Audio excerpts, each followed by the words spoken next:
आपके एक ही दिन के लिए या एक महीने के लिए, आपकी लाइफ लॉन्ग जीना है हमें। हमें अपनी लाइफ, अपने क्वालिटी ऑफ लाइफ को बेटर करना है। लाइफ डेली बेसिस पे वातावरण बदलता है, डेली बेसिस पे आपकी बॉडी के सेल्स बढ़ते हैं तो चैलेंजेस भी बदलते हैं, राइट। आप सभी को मालूम होगा, यस, टेम्परेचर बदलता है। बहुत सारी चीजें हम बॉडी में डालते हैं, उसका कुछ इफेक्ट अच्छा आता है और कुछ बुरा आता है।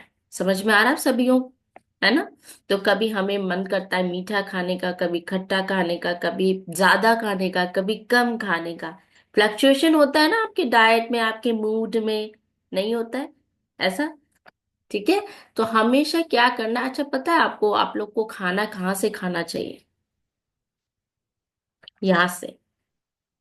क्योंकि मैम यहाँ पे दांत थोड़ी ना है, आप क्या बोल रहे हैं, है ना। ऐसा नहीं, यहाँ से सोच के खाएंगे तो आप सही खा पाएंगे, है ना। अगर आपका ब्रेन, मगज सही रहेगा तो ही तो आप अच्छा हेल्दी खा पाएंगे। अगर ये डिस्टर्ब्ड हो गया तो क्या आपको लगता है कि आपका मन करेगा है सही डाइट फॉलो करने का? कितने को लगता है ऐसा? माइंड डिस्टर्ब्ड, आप अपसेट, टेंशन में, है ना, तो आपका डाइट भी डिस्टर्ब हो जाता है। तो हमें खाना कैसे डिसाइड करनी है, आज क्या खाना है, यहाँ से। ओके। तो इसके लिए हम डेली बेसिस पे बोलते हैं 2 मिनट मेडिटेशन करें, वर्कआउट करें। अगर आप वर्कआउट करेंगे तो आपको बहुत जबरदस्त एक मोटिवेशन मिलेगा कि हमें आज का डाइट बहुत अच्छे तरीके से फॉलो करना है। ठीक है। सो आगे बढ़ते हैं। जैसा कि हमारा सेशन चल रहा था, बहुत ही इंपॉर्टेंट टॉपिक के ऊपर चल रहा है, आर्थराइटिस, जो कि आज की डेट में बहुत ही गंभीर, कह सकते हैं गंभीर बीमारी है। और बहुत लोग इसको इसके, कह सकते हैं इसके अंदर है, इससे सफर कर रहे हैं। देखा जाए तो हमारी 15% जो पॉपुलेशन है वो अडल्ट भी आज की डेट में आर्थराइटिस का शिकार हो रही है। और बाकी 20% के पॉपुलेशन आपके ओवर एज, ओवर +40, ये प्रॉब्लम को सफर कर रहे हैं। ठीक है। तो ये बहुत गंभीर रूप से फैलता जा रहा है। क्यों? क्या रिस्क ऑफ द फैक्टर्स होते हैं आर्थराइटिस के, है ना। नंबर 1, आपका एजिंग होना। ठीक है, जैसे जैसे हमारी एज बढ़ती जाती है ये प्रॉब्लम आ सकता है, इसका रिस्क हो सकता है। नंबर 2, हाँ, ओवर यूज ऑफ जॉइंट्स, जहाँ पे आप ज्यादा ओवर यूज करते हैं अपने जॉइंट्स को, उसका रिस्क बढ़ाता है आपके प्रॉब्लम को। नंबर 3, आपके ओवरवेट होने का एक बहुत ही इंपॉर्टेंट रीजन है। अगर आप ओवरवेट होते हैं तो भी आपको ये प्रॉब्लम बढ़ सकती है। ठीक है। नेक्स्ट बात करेंगे आपके, ठीक है। और बाकी खान पान और न्यूट्रिशन डेफिनेटली इसका लैक होने की वजह से होता है। जो स्मोकिंग और अल्कोहल ज्यादा लेते हैं उनको भी ये प्रॉब्लम होने का खतरा रहता है। ठीक है। तो अभी आप, मैंने तो देखा है, मेरे सुना भी है कि कई यंग एज, मतलब बिफोर 40s 30s इवन, उनको अर्थराइटिस की प्रॉब्लम देखने को मिली है। ठीक है। तो अभी क्या करना है हमें, हमें क्या नहीं सीरियस होना चाहिए इस टॉपिक को लेके? नहीं, बिल्कुल होना चाहिए, क्योंकि हर एक व्यक्ति की एज बढ़ती जा रही है और आगे जाके इस प्रॉब्लम को हम सफर ना करें। इसलिए हमें ये जानने की जरूरत है कि आर्थराइटिस का क्या सॉल्यूशन है। जैसा कि सर ने बताया, आर्थराइटिस जॉइंट्स में होते हैं। ठीक है। सबको पता है कितने जॉइंट्स है आपके बॉडी में, हर जगह जॉइंट्स है। ठीक है। जिसकी वजह से हम अपने सर को इधर उधर कर सकते हैं, हम आराम से अपने ईयर को मोड़ सकते हैं। ठीक है। अपने नी को मोड़ सकते हैं, फ्लेक्सिबिलिटी है हमारी बॉडी में, है ना। और क्या होगा अगर हम उस चीज को हिला ना पाए? सोचा है कभी? कैसे खड़े रहोगे, है ना। तो आई अफ्रेश भी नहीं पी पाओगे अगर आपके बॉडी में जॉइंट्स नहीं रहा। ठीक है। तो आपको क्या करना है, आपके जॉइंट्स का बहुत बहुत ध्यान रखना है। जॉइंट्स में जब सूजन, स्वेलिंग आती है तो उसे आर्थराइटिस का नाम दिया गया है। आपके जॉइंट्स, बॉडी में जितने जॉइंट्स है उसमें सूजन आना, उसमें आपका लालपन आना, दर्द होना, उसमें ये प्रॉब्लम सिम्टम्स आपको देखने को मिलता है। मैंने बताया ना क्या क्या रीजंस हो सकते हैं। नेक्स्ट हमने बात की थी कि इसको कैसे इसका सॉल्यूशन है। लेकिन उससे पहले हम बताएंगे कि आपके जॉइंट्स में क्या होता है, उसके बारे में। पता है आप लोगों को जॉइंट्स में क्या होता है? एनीवन? किसी ने सोचा है कि जॉइंट्स में क्या होता है जिससे हम बहुत आराम से अपने हड्डियों को मूव कर सकते हैं? मेरी वॉइस आ रही है? सब तक पहुंच रही है अच्छे से? सब तक? क्या होता है सुनीता मैम, आपको आइडिया है जॉइंट्स के? Good morning ma'am. Good morning. बोले मैम, एक ऐसा पदार्थ होता है, उसके चलते ऐसे ऐसे मुड़ते रहता है मैम। हाँ, एक ऐसा पदार्थ होता है जिससे कि हमारे लिए इजीली मूर्ति रहती है। थैंक यू सो जी मच मैम। सुनीता जी। है ना? तो उस जी। पदार्थ का नाम है कार्टिलेज। कार्टिलेज, आपने हाँ। सुना भी होगा, राइट? तो ये पदार्थ जो है आपकी पूरी बॉडी में पाया जाता है, और बहुत ही कॉमन चीज है। जब हमारे नी में पेन होता है तो डॉक्टर्स उसको बोलते हैं कि हो सकता है कि आपके जॉइंट्स में वो कार्टिलेज का ब्रेकडाउन होना, है ना, वो कम हो गया हो, जिस वजह से आपको पेन है। आफ्टर 40s 50s ये प्रॉब्लम आती है ज्यादातर लोगों को। क्यों आती है, क्यों ये चीज जल्दी हो रही है? ये जो जैसे कि हमारी बॉडी डिके होते जाएगी, अगर आप उसको खाना अच्छे से नहीं दोगे, उसकी केयर नहीं करोगे, धीरे धीरे धीरे कर कर, सभी को पता है कि एजिंग आती है, आती है। ठीक है? लेकिन वो एजिंग आज की डेट में जल्दी हो रही है। मानते हैं सभी लोग? हम अपनी एज से ज्यादा के दिख रहे हैं। क्यों? क्योंकि हम अपनी एज से ज्यादा की अपनी बॉडी को खाना भी दे रहे हैं, ओवरवेट हो रहे हैं, अच्छा खाना नहीं खा रहे हैं, जो कि एक्चुअल में बॉडी की नीड होती है। ठीक है? और कोई चीज, सपोज ये चीज है, इस पे आपने ज्यादा भार रखा, तो obvious सी बात है मेरा भार ये संभाल नहीं पाएगा, ये डाउन हो जाएगा या जल्दी खत्म होने लगेगी। ठीक है? तो कार्टिलेज एक पैडेड आपका पदार्थ होता है, ये लचीला टाइप का, फ्लेक्सिबल टाइप का, जो आपके जॉइंट्स में होते हैं। ठीक है? तो आप ऐसा समझ सकते हैं कुशनिंग टाइप। जैसे आपने मैट्रेस को हटा दिया और आपने सिर्फ बेड पे सोए, तो कैसा लगेगा? दर्द होगा। ठीक है? वो मैट्रेस लगा दिया, तब कैसा लगेगा? आराम। है ना? तो वो मैट्रेस आपका कार्टिलेज का काम करता है। तो मैं आपको दिखाती हूँ, मेरे पास एक पिक्चर है, थोड़ा सा विजिबिलिटी रहेगी आप लोग को तो थोड़ा ज्यादा समझ में आएगा। See the picture. This is called समाउ this third type, जो कार्टिलेज, जो वाइट पोर्शन है नी के बीच में, इसे कहते हैं। दिख पा रहा है आप सभी को? ठीक है? तो इस तरह के कार्टिलेज जो है हमारे नोज, हमारे ईयर, हमारे जहां पे भी जॉइंट्स है वहां पे पाए जाते हैं। ठीक है? There are types, sorry. तो यहाँ पे टाइप्स है इसमें, जॉइंट्स में, कार्टिलेज के, जैसा कि मैंने बताया, बहुत तरह के। अगर वो चीज आपकी खत्म हो गई तो क्या होगा? ऐसे होगा, दर्द होगा आपको। समझ में आ रहा है? इसलिए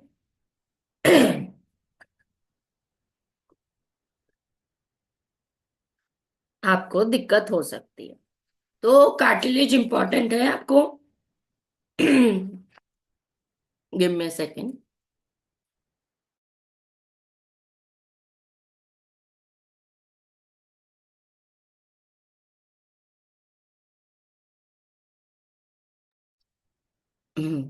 ओके, अभी मेरी वॉइस ठीक आ रही है? परफेक्ट। ओके। सो जैसा कि मैंने बताया कि आपको कार्टिलेज पे ध्यान देने की जरूरत है, फोकस करने की जरूरत है, और ये चीज डिके होती जाती है। तो इस पे आपको भार नहीं देना है, इसको आपको संभाल के रखना है। जैसा कि रीजन बताया कि क्या रीजन हो सकते हैं हमारे कार्टिलेज के बॉडी में घिसने के। ठीक है? नंबर वन, आपका ओबेसिटी। ठीक है? आप अगर ओबीज हैं तो ये चीज आपकी जल्द से जल्द घटना शुरू हो जाती है। ठीक है? एजिंग के वजह से होता है। अब ये कार्टिलेज क्या फंक्शन करता है हमारे बॉडी में? ठीक है? क्या फंक्शन करता है, ये क्यों इंपॉर्टेंट है? ये हमारे जॉइंट्स को एक दूसरे से घर्षण रखने में अवॉइड करता है। अगर वो चीज नहीं होगी तो रबिंग होगा, रबिंग होगा, आपको पेन होगा। ठीक है, ये आपको अवॉइड करने में मदद करता है। कुशनिंग आपके स्केलेटल सिस्टम में, पूरे कुशनिंग में मदद करता है। ठीक है, जितने भी आपके, जहां पे भी आपके स्केलेटल बोन्स है ना, वहां पे आपको पूरा स्ट्रक्चर देने में मदद करता है। ठीक है, उसके बाद आप बात करें तो आपके ऑर्गन्स को प्रोटेक्ट करता है, आपके स्पाइनल कॉर्ड और सारे अदर ऑर्गन्स को, आपके नोज को। यू वोंट बिलीव कि हम किस तरह से हमारा स्ट्रक्चर बना है। हमारा ध्यान हमारी बॉडी पे जाता ही नहीं है आज की डेट में। नंबर टू, अगर आपको अभी प्रेजेंटली लग रहा है कि हमें खाना चूज करने में दिक्कत हो रही है, या हमें खाना खाने में दिक्कत हो रही है, हमारे पुराने खाने या हमारा पुराना लाइफस्टाइल डिस्टर्ब हो गया है, और आपको डर लग रहा है, तो मैं यही बोलूंगी, डरो। ठीक है, आज डलोगे तो कल बच जाओगे। ठीक है, ओके, इट्स वेरी इंपॉर्टेंट कि हम आज की डेट में अपने न्यूट्रिशन पे फोकस करें, अपने लाइफस्टाइल पे फोकस करें। ठीक है, तो कार्टिलेज आपकी पूरी बॉडी के स्ट्रक्चर के लिए बहुत इंपॉर्टेंट, समझ में आए? जो हमारी बॉडी शेप अप में दिख रही है, जो हम बोल रहे हैं, हमारी नोज, हमारे ईयर, इन सब के एंड में बॉडी के आपके कार्टिलेज पाया जाता है। ठीक है, आपकी पूरी बॉडी को स्ट्रक्चर देता है, बोन्स के एडजस्ट करने में मदद करता है, फ्लेक्सिबिलिटी देता है। ठीक है, और आपके कार्टिलेज जैसे जैसे हमारी धीरे धीरे एज होती है वो डीजनरेट होता है। तो 40+ यहाँ पे कितने लोग हैं? 40+। अरे कोई एज नहीं बताना चाह रहा क्या ऐसा? आंशिका मैम, ओके, ठीक है, सर है, जमाला मैम भी होंगे। निधि जी आपकी एज क्या है?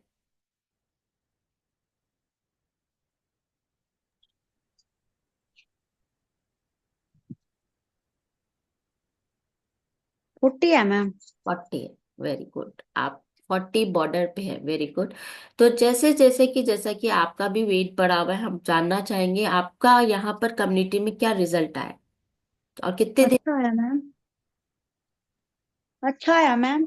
हाँ, अच्छा आया वो तो मुझे पता है, लेकिन कैसा आया, क्या आया, लोग जानना चाहेंगे, हम आपसे जानना चाहेंगे। कैसे मैम, जिस तरह। पहले तो बताओ आपको कम्युनिटी में कैसा लगता है? अच्छा लगता है मैम, बढ़िया। बढ़िया लगता है। हाँ अच्छा, जी। कितना आप वेट लॉस करने आए थे? हाँ जी। कितना वेट लॉस हुआ? मेरा मैम हो गया 13 किलो। अच्छा, कितने दिन हुए आपको? 2.5 महीने हुए मैम। ओके, 2.5 महीने हुए और 13 kg वेट लॉस किया मैम ने, जबरदस्त, क्लैपिंग मैम के लिए बनता है। ठीक है, और कुछ इंच लॉस भी हुआ है ऐसा? हाँ जी। कपड़े पहन पाओगे शादी में? हाँ जी, पहले कपड़े सब आने लगे मैम। अच्छा, पहले कपड़े आ रहे, उसकी खुशी हो रही है आपको? हाँ जी। इतनी हो रही है, इतनी हो रही? इतनी। अच्छा, इतनी हो रही। चलो बढ़िया। मैम ने का कंसर्न था कि मुझे शादी में जाना है और फटाफट से वेट लॉस करना है। ठीक है, 13 किलो उन्होंने वेट लॉस किया, यानी कम्युनिटी में अच्छा लग रहा है। नंबर वन, एक चीज ऐसा बताए जो कम्युनिटी में आपको अच्छा लग रहा है। अच्छा तो मैम सब कुछ है। अच्छा, सब कुछ है, चलो हाँ फैंटास्टिक। जी। फैंटास्टिक, मैम के लिए एक हार्ट बनाएंगे जिन्होंने 2.5 महीने में 13 किलो वजन कम किया है, डिस्क्लेमर के साथ, क्योंकि ये इनका पर्सनल रिजल्ट है। Okay, fantastic. चलो, तो जैसा कि मैम की एज इसलिए मैंने पूछी क्योंकि जैसे मैम ओवरवेट थी, ठीक है, तो आपके, आपको क्या लगता है कि आपकी जॉइंट्स पे फर्क नहीं पड़ रहा होगा? निधि मैम, पड़ रहा है? अच्छा, आपको प्रॉब्लम था, ऐसा कुछ बोलना चाह रहे? बोलो।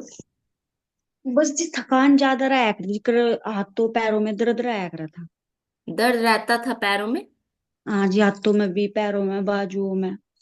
अच्छा, ये सब में आपको, हाथों पैरों में सब में दर्द रहता था, बाजुओं में भी? हाँ जी, अब कुछ नहीं है। अच्छा, अब कुछ नहीं। हाँ फैंटास्टिक, जी। जबरदस्त, थैंक यू सो मच। सुना आप सभी लोगों ने कि पहले दर्द रहता था, अब नहीं है, मैजिक हो गया। बोन से रिलेटेड जितनी भी प्रॉब्लम्स है ना, 80% तो वेट अगर आपके है एक्स्ट्रा, तो आप कम से कम 70 to 80% उसको अवॉइड कर सकते हो, सिर्फ और सिर्फ आइडल वेट पे रह के। ठीक है। जैसा कि मेरा खुद का एग्जाम्पल है, मुझे भी प्रॉब्लम एडी में है, वो प्रॉब्लम परसिस्ट कर रही है, जिसको लेके मैं इंजेक्शन्स लगा रही थी। ठीक है। लेकिन मैंने वेट लॉस किया है, और आज की डेट में जो मैं खड़े होके रोटी नहीं बना पाती, आपके सामने है मैं किस लेवल का वर्कआउट कर पा रही हूँ। क्यों? क्योंकि मैं वेट लॉस, मैंने कोशिश की है कि उस पे जो भार पड़ रहा था बोन्स पे, वो कम पड़े। ठीक है। तो वो जब नहीं पड़ेगा तो ऑब्वियस सी बात है उस चीज को आराम मिलेगी। आपका जो कार्टिलेज है, आपका जो एजिंग पे वो कम होने वाला था, वो आप पहले कम करवा रहे, उस पे भार देके। तो अगर आपने उसको वेट कम किया, तो उस पे आपको डेफिनेटली उस चीज पे भार अभी पड़ने लगेगा, चाहे वो मैं 30 की हूँ, चाहे वो मैं 20 की हूँ। अंडरस्टूड? क्योंकि आजकल के बच्चे भी ओवर वेट हो रहे हैं, तो ऑब्वियस सी बात है बोन से रिलेटेड प्रॉब्लम उनको अर्ली एज में होगी। होगी ना? क्यों? क्योंकि उन्होंने क्या किया, अब स्कूल बैग लेके जाते हैं तो थकावट होती है, पैरों में भी दर्द होता है, सब कुछ होता है। वैसे ही अगर बच्चे भी ओवरवेट है आज की डेट में, तो ऑब्वियस सी बात है कि वो धीरे धीरे जो चीज बाद में होनी थी 50+, वो चीज आपको 30s में महसूस करने मिलेगा। वैसे ही प्रॉब्लम मुझे अर्ली एज में हुई, जिसके वजह से ये प्रॉब्लम होती है। नंबर 2, आपको कोई इंजरी हुई है, उसकी केयर, उसकी रिकवरी भी नहीं हुई है, तो भी आपको दिक्कत हो सकती। ठीक है। तो हमें ध्यान रखना है कि हमारे cartilage all over the body है। ठीक है। सबके पास है, सारे जॉइंट्स में है, लेकिन जो फंक्शंस उसको करना चाहिए वो नहीं कर पाएगा अगर आपने उस पर भार दिया। समझ में आया? भार दिया तो सबसे पहले आप अपने आइडल वेट को चेक करो कि क्या आप हो, और अगर नहीं हो तो अभी भी टाइम है। जो लोग सीरियस नहीं हुए हैं वो हो जाए। इट्स वेरी वेरी ट्रू, सच्चाई है, पर कड़वी है कहते हैं, लेकिन है। क्योंकि हेल्थ अगर आज आपने नहीं ध्यान दिया, तो आगे प्रॉब्लम आ सकती। आपको ध्यान देने की बहुत बहुत आवश्यकता है। तो आज हमने जाना कि कार्टिलेज क्या होता है। ठीक है। कार्टिलेज के क्या फंक्शंस होते हैं, ये इतना इम्पोर्टेंट क्यों है अर्थराइटिस के टॉपिक में, क्योंकि अर्थराइटिस होता है आपके जोड़ों में। ओके। तो जैसा बताया ना सर ने कि अभी एक में, जैसे मुझे खराश गले में है ना, अभी पूरी बॉडी मेरी एक हो रही हो, या हेडेक हो रहा हो, या कुछ हो रहा हो, तो क्या मैं बो और भी कुछ चीजें कर पाऊंगी? बिल्कुल नहीं। है ना, पूरा माइंड डिस्टर्ब, पूरे फंक्शंस डिस्टर्ब, सारी चीजें डिस्टर्ब। और एक दर्द ही हमें परेशान कर देता है, कर देता है ना। तो उसको आपको ध्यान देने की जरूरत है। तो सो सॉरी गाइस, मेरा थोड़ा सा गला डिस्टर्ब है। आज के लिए इतना ही। नेक्स्ट हम कल और डिटेल में बात करेंगे कि इसके क्या निजात है, क्या सॉल्यूशन है हमारी डाइटरी एंड सप्लीमेंट सॉल्यूशन पे, कि हम अपने कार्टिलेज को सुरक्षित रख सकते हैं और आर्थराइटिस के रिस्क को कम कर सकते हैं। ठीक है। समझ में आया सभी को? और प्लीज, अगर मैराथन प्लेयर्स जैसा कि स्टार्ट किया है, वेट नहीं भेजा है, तो प्लीज के बाद क्या है, मेरे पास डंडा नहीं है ना, प्लीज 8:30 के अंदर जो है आप सभी लोग वेट भेज दें, सो दैट आगे की प्रक्रिया स्टार्ट हो। ओके। तो 8:30 के पहले वेट भेजेंगे, उसके बाद आप सभी लोगों को diet. Bye bye everyone, thank you.